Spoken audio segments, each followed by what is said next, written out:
Improve your English with chapters 10 and 11 of The Secret Adversary by Agatha Christie.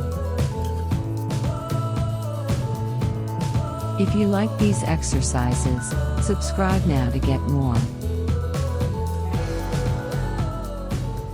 Let's begin the reading.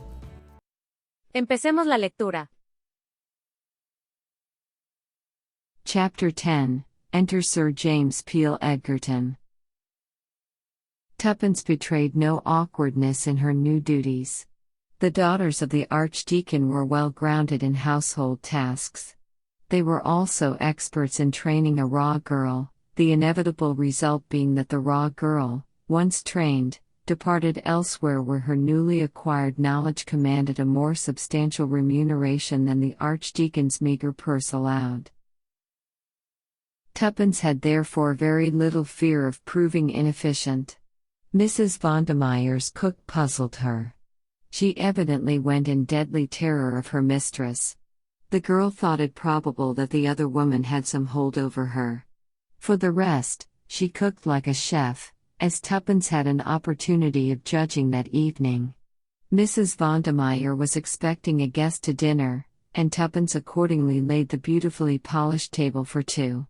She was a little exercised in her own mind as to this visitor. It was highly possible that it might prove to be Whittington. Although she felt fairly confident that he would not recognize her, yet she would have been better pleased had the guest proved to be a total stranger. However, there was nothing for it but to hope for the best. At a few minutes past 8 the front door bell rang, and Tuppence went to answer it with some inward trepidation. She was relieved to see that the visitor was the second of the two men whom Tommy had taken upon himself to follow. He gave his name as Count Stepanov. Tuppence announced him, and Mrs. Vondermeyer rose from her seat on a low divan with a quick murmur of pleasure. "It is delightful to see you, Boris Ivanovich," she said. "And you, madam." He bowed low over her hand. Tuppence returned to the kitchen. "Count Stepanov, or some such," she remarked, and affecting a frank and unvarnished curiosity, "Who's he?" "A Russian gentleman, I believe." "Come here much?" "Once in a while. What do you want to know for?" "Fancied he might be sweet on the missus, that's all," explained the girl, adding with an appearance of sulkiness, "How you do take one up." "I'm not quite easy in my mind about the soufflé," explained the other. "You know something," thought Tuppence to herself, but aloud she only said, "Going to dish up now?" "Right-o." Whilst waiting at table, Tuppence listened closely to all that was said. She remembered that this was one of the men Tommy was shadowing when she had last seen him. Already, although she would hardly admit it, she was becoming uneasy about her partner. Where was he? Why had no word of any kind come from him? She had arranged before leaving the Ritz to have all letters or messages sent on at once by special messenger to a small stationer's shop near at hand where Albert was to call infrequently. True, it was only yesterday morning that she had parted from Tommy, and she told herself that any anxiety on his behalf would be absurd. Still, it was strange that he had sent no word of any kind. But, listen as she might, the conversation presented no clue. Boris and Mrs. Vondermeyer talked on purely indifferent subjects, plays they had seen, new dances, and the latest society gossip. After dinner they repaired to the small boudoir where Mrs. Vondermeyer, stretched on the divan, looked more wickedly beautiful than ever. Tuppence brought in the coffee and liqueurs and unwillingly retired. As she did so, she heard Boris say, "New, isn't she? She came in today. The other was a fiend. This girl seems all right. She waits well." Tuppence lingered a moment longer by the door which she had carefully neglected to close, and heard him say, "Quite safe, I suppose?" "Really, Boris, you are absurdly suspicious. I believe she's the cousin of the hall porter, or something of the kind. And nobody even dreams that I have any connection with our mutual friend, Mr. Brown. For heaven's sake, be careful, Rita. That door isn't shut."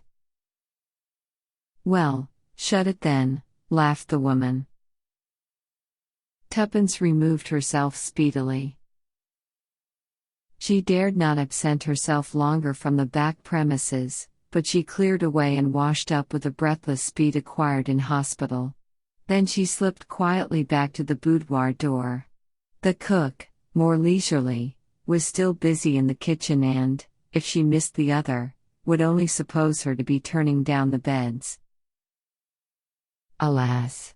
The conversation inside was being carried on in too low a tone to permit of her hearing anything of it. She dared not reopen the door, however gently. Mrs. Vondemeyer was sitting almost facing it, and Tuppence respected her mistress's lynx-eyed powers of observation. Nevertheless, she felt she would give a good deal to overhear what was going on. Possibly, if anything unforeseen had happened, she might get news of Tommy. For some moments she reflected desperately, then her face brightened. She went quickly along the passage to Mrs. Vondemeyer's bedroom, which had long French windows leading onto a balcony that ran the length of the flat. Slipping quickly through the window, Tuppence crept noiselessly along till she reached the boudoir window. As she had thought, it stood a little ajar, and the voices within were plainly audible. Tuppence listened attentively, but there was no mention of anything that could be twisted to apply to Tommy. Mrs. Vondemeyer and the Russian seemed to be at variance over some matter, and finally the latter exclaimed bitterly, "With your persistent recklessness, you will end by ruining us." "Bah!" laughed the woman. "Notoriety of the right kind is the best way of disarming suspicion. You will realize that one of these days, perhaps sooner than you think. In the meantime, you are going about everywhere with Peel Edgerton. Not only is he, perhaps, the most celebrated KC in England, but his special hobby is criminology. It is madness. I know that his eloquence has saved untold men from the gallows," said Mrs. Vondemeyer calmly. "What of it? I may need his assistance in that line myself some day. If so, how fortunate to have such a friend at court, or perhaps it would be more to the point to say in court." Boris got up and began striding up and down. He was very excited. "You are a clever woman, Rita, but you are also a fool. Be guided by me, and give up Peel Edgerton."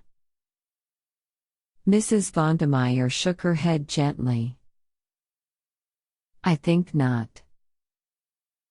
"You refuse?" There was an ugly ring in the Russian's voice. "I do." "Then, by heaven," snarled the Russian, "we will see." But Mrs. Vondemeyer also rose to her feet, her eyes flashing. "You forget, Boris," she said. "I am accountable to no one. I take my orders only from Mr. Brown." The other threw up his hands in despair. "You are impossible," he muttered. "Impossible. Already it may be too late. They say Peel Edgerton can smell a criminal. How do we know what is at the bottom of his sudden interest in you? Perhaps even now his suspicions are aroused. He guesses." Mrs. Vondemeyer eyed him scornfully. "Reassure yourself, my dear Boris. He suspects nothing. With less than your usual chivalry, You seem to forget that I am commonly accounted a beautiful woman. I assure you that is all that interests Peel Edgerton. Boris shook his head doubtfully. He has studied crime as no other man in this kingdom has studied it. Do you fancy that you can deceive him?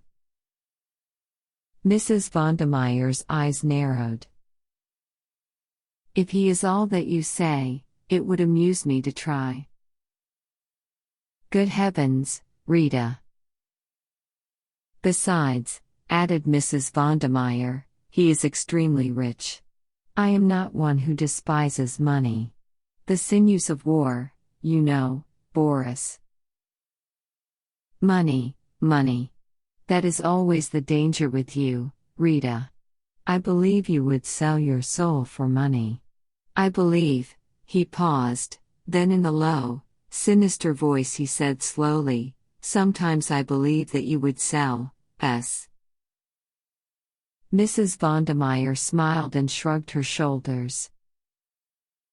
The price, at any rate, would have to be enormous, she said lightly. It would be beyond the power of anyone but a millionaire to pay. Ah! Snarled the Russian. You see, I was right.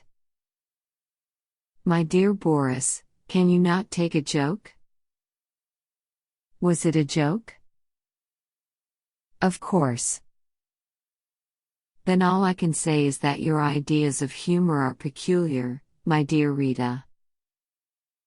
Mrs. Vondermeyer smiled.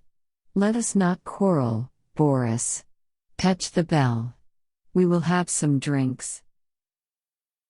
Tuppence beat a hasty retreat. She paused a moment to survey herself in Mrs. Vondermeyer's long glass, and be sure that nothing was amiss with her appearance. Then she answered the bell demurely. The conversation that she had overheard, although interesting in that it proved beyond doubt the complicity of both Rita and Boris, threw very little light on the present preoccupations. The name of Jane Finn had not even been mentioned. The following morning a few brief words with Albert informed her that nothing was waiting for her at the stationer's. It seemed incredible that Tommy, if all was well with him, should not send any word to her. A cold hand seemed to close round her heart. Supposing. She choked her fears down bravely. It was no good worrying. But she leapt at a chance offered her by Mrs. Vondermeyer. What day do you usually go out, Prudence? Friday's my usual day, ma'am. Mrs. Vondermeyer lifted her eyebrows. And today is Friday. But I suppose you hardly wish to go out today, as you only came yesterday. I was thinking of asking you if I might, ma'am. Mrs. Vondermeyer looked at her a minute longer, and then smiled. I wish Count Stepanov could hear you. He made a suggestion about you last night. Her smile broadened, cat-like. Your request is very typical. I am satisfied. You do not understand all this, but you can go out today. It makes no difference to me, as I shall not be dining at home. Thank you, ma'am. Tuppence felt a sensation of relief when she was out of the other's presence. Once again she admitted to herself that she was afraid, horribly afraid, of the beautiful woman with the cruel eyes. In the midst of a final desultory polishing of her silver, Tuppence was disturbed by the ringing of the front door bell, and went to answer it. This time the visitor was neither Whittington nor Boris, but a man of striking appearance. Just a shade over average height, he nevertheless conveyed the impression of a big man. His face, clean-shaven and exquisitely mobile, was stamped with an expression of power and force far beyond the ordinary. Magnetism seemed to radiate from him. Tuppence was undecided for the moment whether to put him down as an actor or a lawyer, but her doubts were soon solved as he gave her his name, Sir James Peel Edgerton. She looked at him with renewed interest. This, then, was the famous KC whose name was familiar all over England. She had heard it said that he might one day be Prime Minister. He was known to have refused office in the interests of his profession, preferring to remain a simple member for a Scotch constituency. Tuppence went back to her pantry thoughtfully. The great man had impressed her. She understood Boris's agitation. Peel Edgerton would not be an easy man to deceive. In about a quarter of an hour the bell rang, and Tuppence repaired to the hall to show the visitor out. He had given her a piercing glance before. Now, as she handed him his hat and stick, she was conscious of his eyes raking her through. As she opened the door and stood aside to let him pass out, he stopped in the doorway. "Not been doing this long, eh?" Tuppence raised her eyes, astonished. She read in his glance kindliness, and something else more difficult to fathom. He nodded as though she had answered. "VAD and hard up, I suppose?" "Did Mrs. Vondermeyer tell you that?" asked Tuppence suspiciously. "No, child. The look of you told me. Good place here?" "Very good, thank you, sir." "Ah, but there are plenty of good places nowadays. And a change does no harm sometimes." "Do you mean?" began Tuppence. But Sir James was already on the topmost stair. He looked back with his kindly, shrewd glance. "Just a hint," he said. "That's all." Tuppence went back to the pantry more thoughtful than ever. Chapter 11, Julius Tells a Story. Dressed appropriately, Tuppence duly sallied forth for her afternoon out. Albert was in temporary abeyance, but Tuppence went herself to the stationer's to make quite sure that nothing had come for her. Satisfied on this point, she made her way to the Ritz. On inquiry she learnt that Tommy had not yet returned. It was the answer she had expected, but it was another nail in the coffin of her hopes. She resolved to appeal to Mr. Carter, telling him when and where Tommy had started on his quest, and asking him to do something to trace him. The prospect of his aid revived her mercurial spirits, and she next inquired for Julius Hersheimer. The reply she got was to the effect that he had returned about half an hour ago, but had gone out immediately. Tuppence's spirits revived still more. It would be something to see Julius. Perhaps he could devise some plan for finding out what had become of Tommy.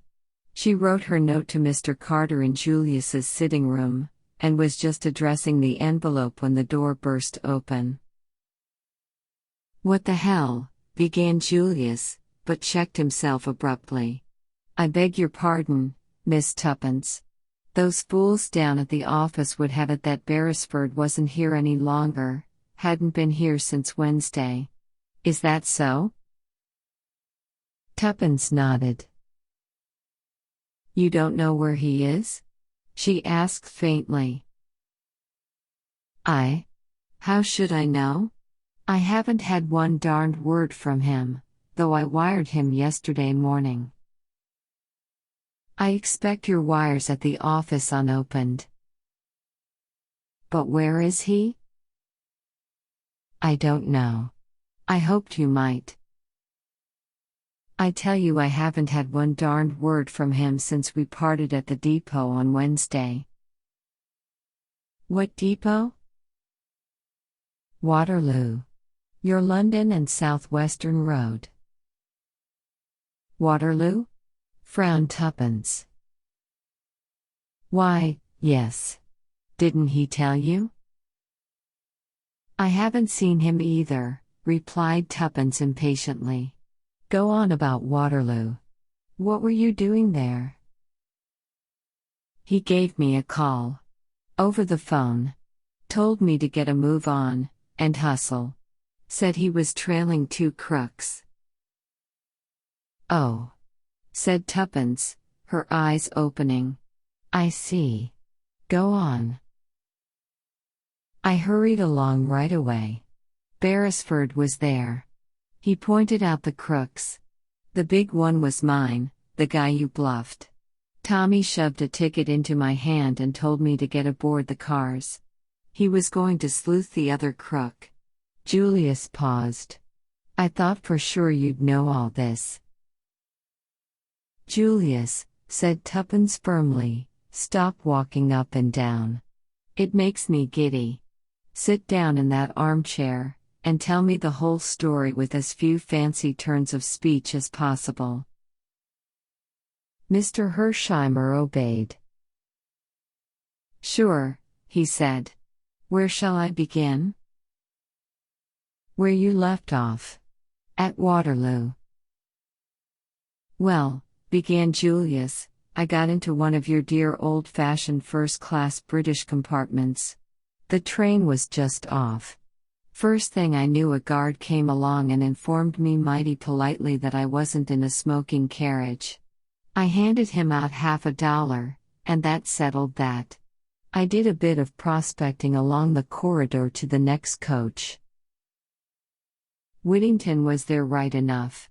When I saw the skunk, with his big sleek fat face, and thought of poor little Jane in his clutches, I felt real mad that I hadn't got a gun with me. I'd have tickled him up some. We got to Bournemouth all right. Whittington took a cab and gave the name of an hotel. I did likewise, and we drove up within 3 minutes of each other. He hired a room, and I hired one too. So far it was all plain sailing. He hadn't the remotest notion that anyone was on to him. Well, he just sat around in the hotel lounge, reading the papers and so on, till it was time for dinner. He didn't hurry any over that either. I began to think that there was nothing doing, that he'd just come on the trip for his health, but I remembered that he hadn't changed for dinner, though it was by way of being a slap-up hotel, so it seemed likely enough that he'd be going out on his real business afterwards. Sure enough, about 9 o'clock, so he did. Took a car across the town. Mighty pretty place, by the way. I guess I'll take Jane there for a spell when I find her, and then paid it off and struck out along those pine woods on the top of the cliff. I was there too, you understand. We walked, maybe, for half an hour. There's a lot of villas all the way along, but by degrees they seemed to get more and more thinned out, and in the end we got to one that seemed the last of the bunch. Big house it was, with a lot of piney grounds around it. It was a pretty black night, and the carriage drive up to the house was dark as pitch. I could hear him ahead, though I couldn't see him. I had to walk carefully in case he might get onto it that he was being followed. I turned a curve and I was just in time to see him ring the bell and get admitted to the house. I just stopped where I was. It was beginning to rain, and I was soon pretty near soaked through. Also, it was almighty cold. Whittington didn't come out again, and by I got kind of restive, and began to mouch around. All the ground floor windows were shuttered tight, but upstairs, on the first floor, it was a 2-storied house. I noticed a window with a light burning and the curtains not drawn. Now, just opposite to that window, there was a tree growing. It was about 30 foot away from the house, maybe, and I sort of got it into my head that, if I climbed up that tree, I'd very likely be able to see into that room. Of course, I knew there was no reason why Whittington should be in that room rather than in any other, less reason, in fact, for the betting would be on his being in one of the reception rooms downstairs. But I guess I got the hump from standing so long in the rain, and anything seemed better than going on doing nothing. So I started up. It wasn't so easy, by a long chalk. The rain had made the boughs mighty slippery, and it was all I could do to keep a foothold, but bit by bit I managed it, until at last there I was level with the window. But then I was disappointed. I was too far to the left. I could only see sideways into the room. A bit of curtain, and a yard of wallpaper was all I could command. Well, that wasn't any manner of good to me, but just as I was going to give it up, and climb down ignominiously, someone inside moved and threw his shadow on my little bit of wall, and, by gum, it was Whittington. After that, my blood was up. I'd just got to get a look into that room. It was up to me to figure out how. I noticed that there was a long branch running out from the tree in the right direction. If I could only swarm about halfway along it, the proposition would be solved. But it was mighty uncertain whether it would bear my weight. I decided I'd just got to risk that, and I started. Very cautiously, inch by inch, I crawled along. The bough creaked and swayed in a nasty fashion, and it didn't do to think of the drop below, but at last I got safely to where I wanted to be. The room was medium-sized, furnished in a kind of bare hygienic way. There was a table with a lamp on it in the middle of the room, and sitting at that table, facing towards me, was Whittington right enough.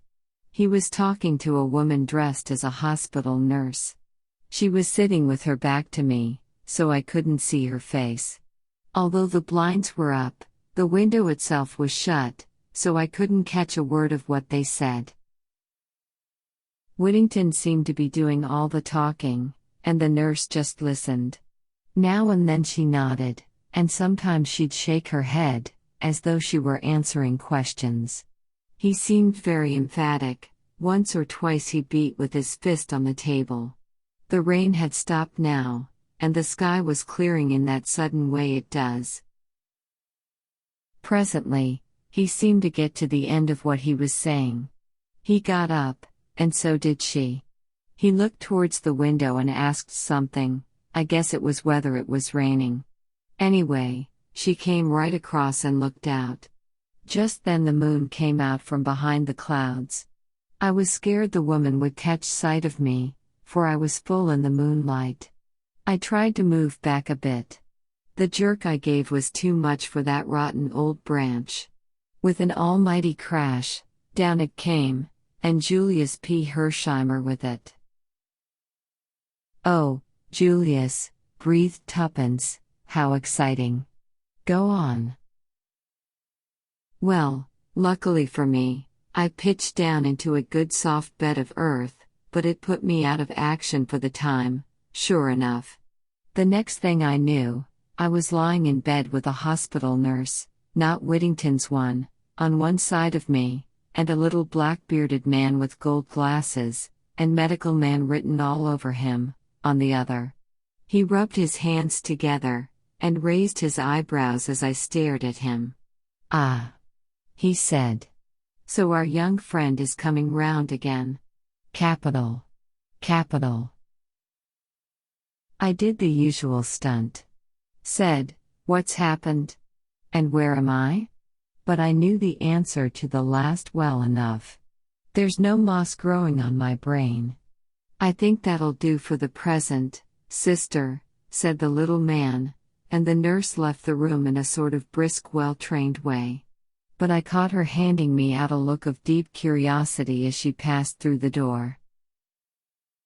That look of hers gave me an idea. "Now then, Doc," I said, and tried to sit up in bed, but my right foot gave me a nasty twinge as I did so. "A slight sprain," explained the doctor. "Nothing serious. You'll be about again in a couple of days." "I noticed you walked lame," interpolated Tuppence.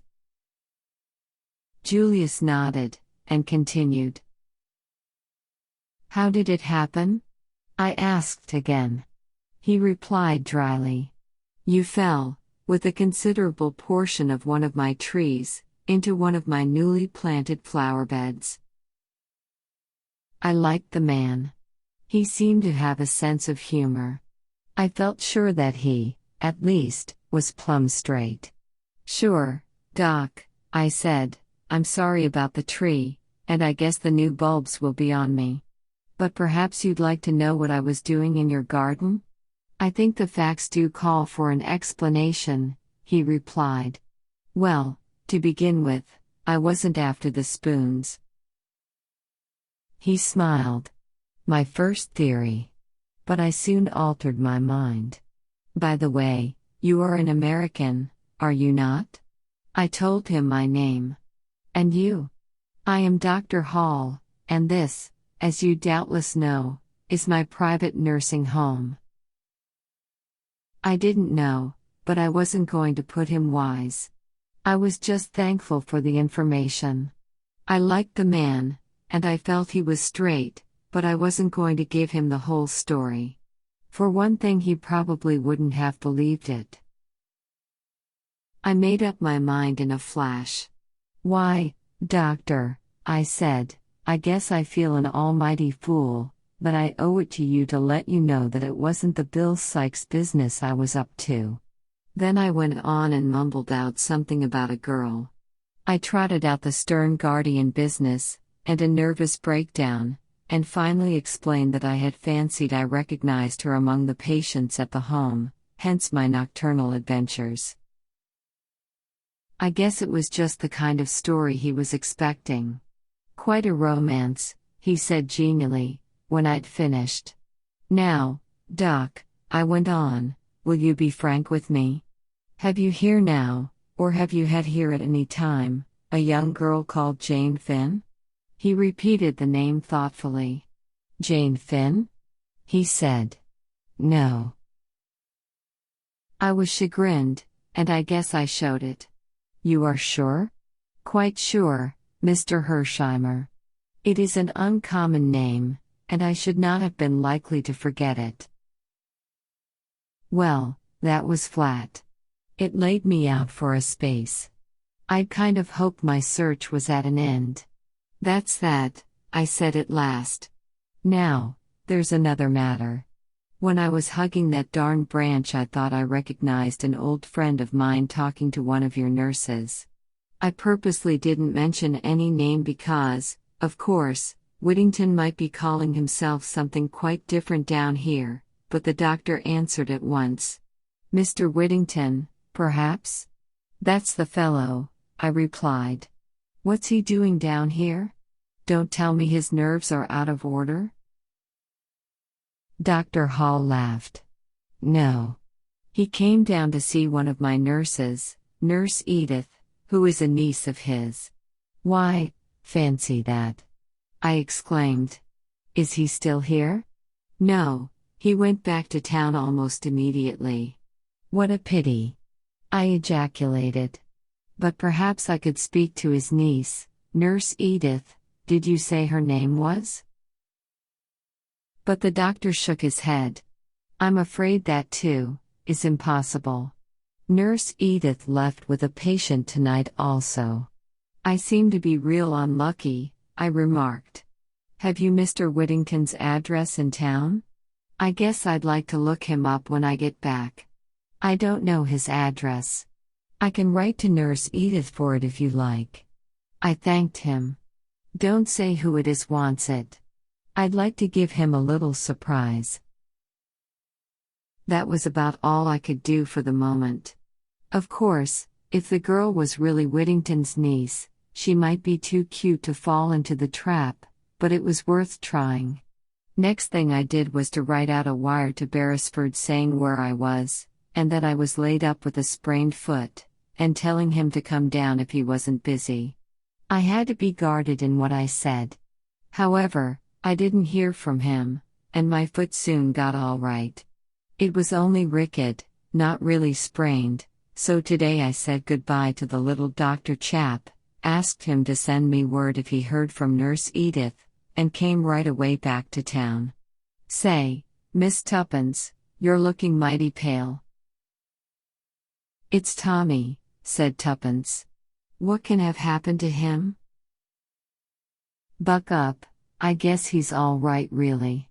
Why shouldn't he be? See here, It was a foreign-looking guy he went off after. Maybe they've gone abroad, to Poland, or something like that. Tuppence shook her head.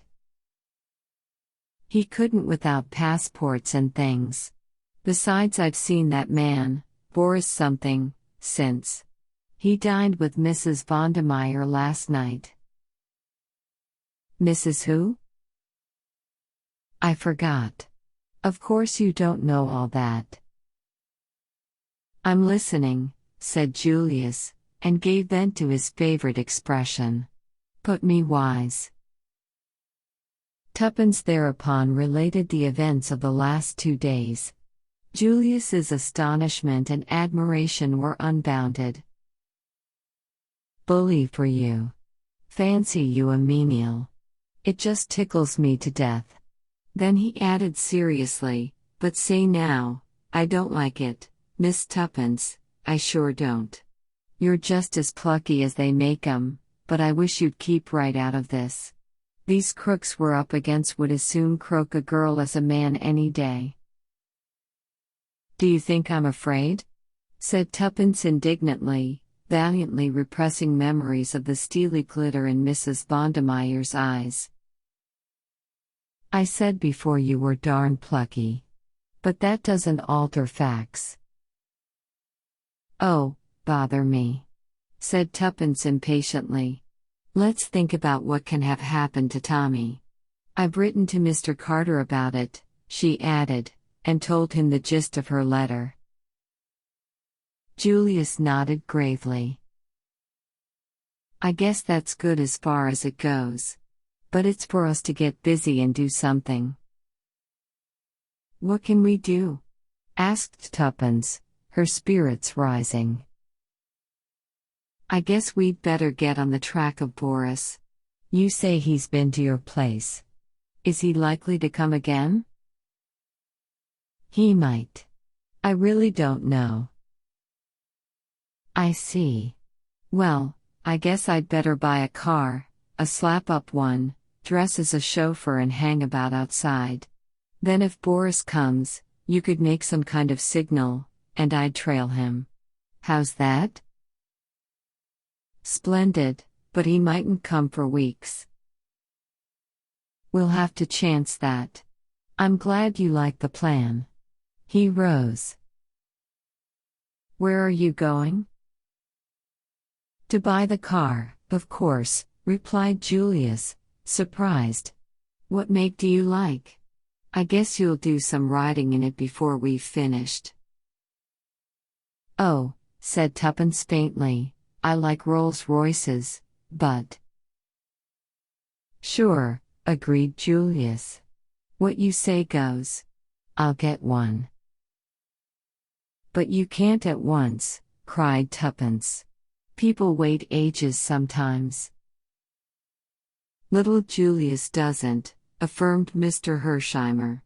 Don't you worry any. I'll be round in the car in half an hour. Tuppence got up. You're awfully good, Julius. But I can't help feeling that it's rather a forlorn hope. I'm really pinning my faith to Mr. Carter. Then I shouldn't. Why? Just an idea of mine. Oh, but he must do something. There's no one else. By the way, I forgot to tell you of a queer thing that happened this morning. And she narrated her encounter with Sir James Peel Edgerton. Julius was interested. What did the guy mean, do you think? He asked. I don't quite know, said Tuppence meditatively. But I think that, in an ambiguous, legal, without prejudicious lawyer's way, he was trying to warn me. Why should he? I don't know, confessed Tuppence. But he looked kind, and simply awfully clever. I wouldn't mind going to him and telling him everything. Somewhat to her surprise, Julius negatived the idea sharply. See here, he said, We don't want any lawyers mixed up in this. That guy couldn't help us any. Well, I believe he could, reiterated Tuppence obstinately. Don't you think it? So long. I'll be back in half an hour. 35 minutes had elapsed when Julius returned. He took Tuppence by the arm, and walked her to the window. There she is. Oh, said Tuppence with a note of reverence in her voice, as she gazed down at the enormous car. She's some pacemaker, I can tell you, said Julius complacently. How did you get it? Gasped Tuppence. She was just being sent home to some bigwig. Well? I went round to his house, said Julius. I said that I reckoned a car like that was worth every penny of $20,000. Then I told him that it was worth just about $50,000 to me if he'd get out. Well? Said Tuppence, intoxicated. Well, returned Julius, he got out, that's all.